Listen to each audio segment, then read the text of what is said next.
প্রিয় সুধীজন এবং দর্শক ও শ্রোতা, আসসালামু আলাইকুম। আমি S M Mofazzal Hossain, voice of good news 24 থেকে বলছি। আমি 2 দিন আগে যে বিষয়টি নিয়ে কৃষি ঋণ সংক্রান্ত বিষয়ে আমি আপনাদেরকে জানিয়েছি, কিন্তু আজকে আমি একটি সংবাদ, আজকে দৈনিক প্রথম আলোর 6ষ্ঠ পৃষ্ঠায় একটি সংবাদ পড়ে খুব হতভম্ব হয়ে গেছি।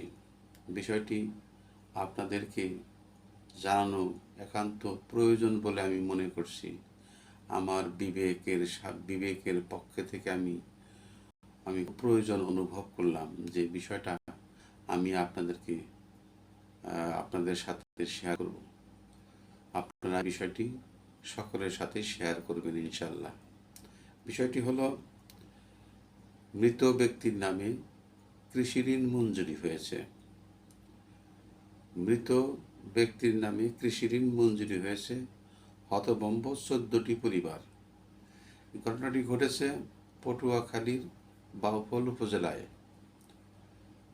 সূর্যমণি ইউনিয়নের কেশবপুর গ্রামে। যাই হোক, বিষয়টি হলো এরকম যে শাখাটি হলো কৃষি ব্যাংকের একটি শাখাটি 1984 সালের 11ই ডিসেম্বরে খোলা হয়।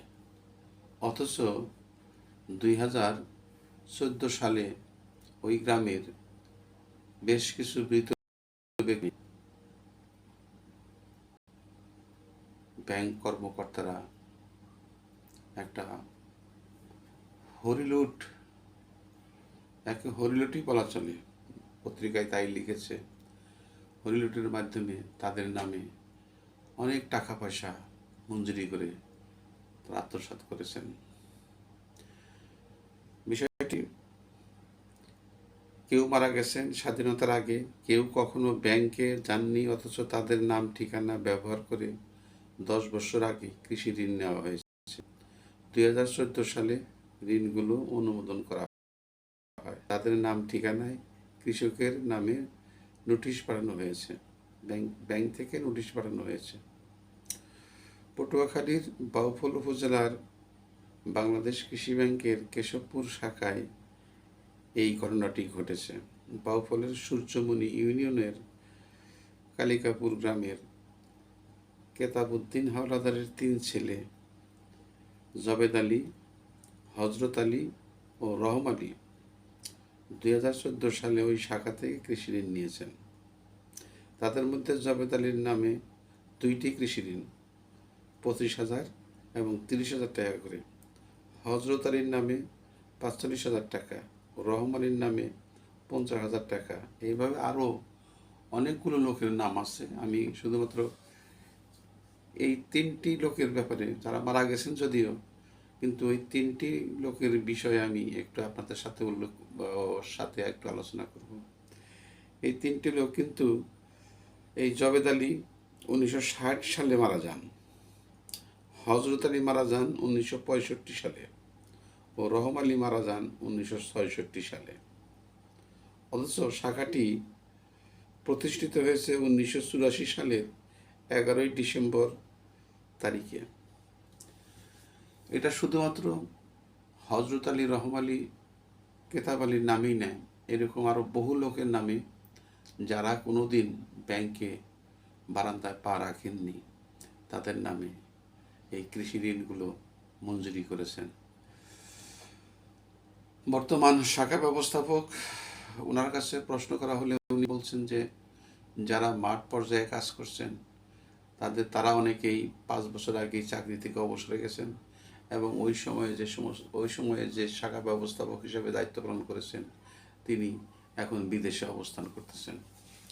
যাই হোক, বিষয়টা আমি মনে করি খুব গুরুত্বপূর্ণ, কারণ এরকম গরিব মানুষের, কৃষক পরিবারের সন্তান আমিও। এরকম অদ্ভুত ধরনের কর্মকাণ্ড শুধুমাত্র পটুয়াখালীর বাউফল উপজেলায় সংঘটিত হয়েছে এমন ধারণা করা আমাদের ঠিক হবে না। কারণ বাংলাদেশব্যাপী বাংলাদেশ একটা গ্রাম, 64,000 গ্রামে ইউনিয়ন আছে। সেই ইউনিয়নের প্রত্যেকটি ইউনিয়নে বিভিন্ন ব্যাংকের শাখা অবস্থিত। এখন আমরা যারা কৃষকের ছেলে, আমাদের নামে কোনো ঋণ আছে কি না, আমাদের নামে কোনো ভুয়া বেনামি ঋণ সৃষ্টি হয়েছে কি না, তা তো আমরা জানি না। কাজেই আমি অত্যন্ত দুঃখ ভারাক্রান্ত মন নিয়ে আপনাদের কাছে বলছি, এই জন্যই যে আপনারা যদি সময় হয়, আপনারা একটু কষ্ট করে হলেও আপনাদের নিজেদের নাম ঠিকানা জেনে নিজ নিজ এলাকার ব্যাংকের সাথে যোগাযোগ করে দেখবেন যে আপনাদের নামে কোনো এই ধরনের ভৌতিক ঋণ সৃষ্টি হয়েছে কিনা। নইলে হয়তোবা আমরা মারা গেলে আমাদের নেক্সট প্রজন্মরা এই ধরনের একটা বিপাকে পড়বেন, এই ধরনের একটা অস্থিরতার মধ্যে দিন কাটাবেন। আমি আজকে এই লাইভে আসতে চেয়েছিলাম না, কিন্তু তারপরেও আজকের পত্রিকার এই সংবাদটি আমার কাছে খুব বেদনা দিয়েছে। যে কারণ এদেশের মানুষ অত্যন্ত সহজ সরল, কৃষি নির্ভর দেশ। এই দেশে কৃষকরা সবচাইতে বেশি অবহেলিত। সেই কৃষকের নামে এই বাটপারি করা, এই ব্যাংক কর্মকর্তাদের এই ধরনের কাজ করা, আমি মনে করি যে এটা কত বড় যে অন্যায়। আমি এই অন্যায়ের প্রতিবাদ করছি এবং কর্তৃপক্ষের কাছে